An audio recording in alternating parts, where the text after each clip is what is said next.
Where do we start to fix inequalities? I would say we start with the basics.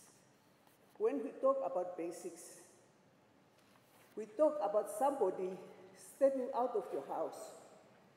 You don't even know how your neighbor next door has slept. We don't even worry anymore about the well-being of our communities who are vulnerable.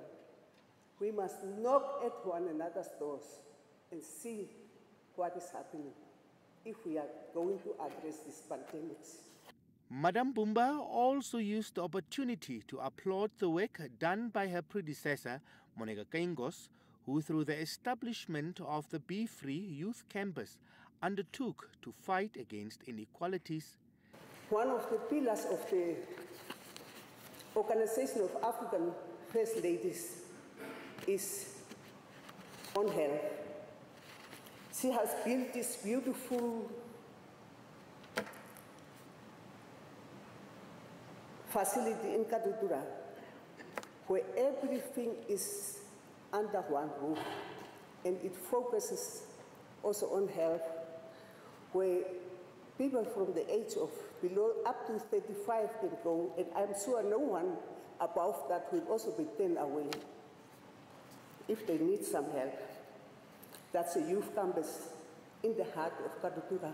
Speaking at the discussion, the Minister of Health and Social Services, Dr. Kalumbi Shangula, said that the historical impact of deadly pandemics in societies worldwide have had negative effects on economies, politics and social structures.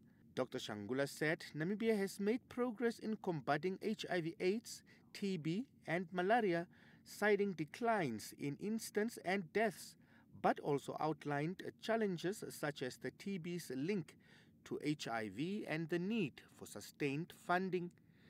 The United Nations resident coordinator to Namibia, Hopolang Pororo, expressed sentiments that she would have wished to see Namibia continue with the $750 income grant it distributed to some of the country's less privileged citizens. How do you leave no one behind? Yeah, because that's what I think is critical, is making sure that everyone is included in at least being able to support themselves in any country. And this, I think, is, the obligation of the country to see how to provide for its people. The UN comes in to try to support government, but we cannot obviously look at the whole issues. Pororo, who was also a panelist at First Lady Sustjie Mbumba's high-level roundtable discussion on inequalities, HIV, TB, malaria and pandemics, also stressed the need for the robust involvement in the private sector to fight inequalities. Emil Sebeb, NBC News, Windhoek.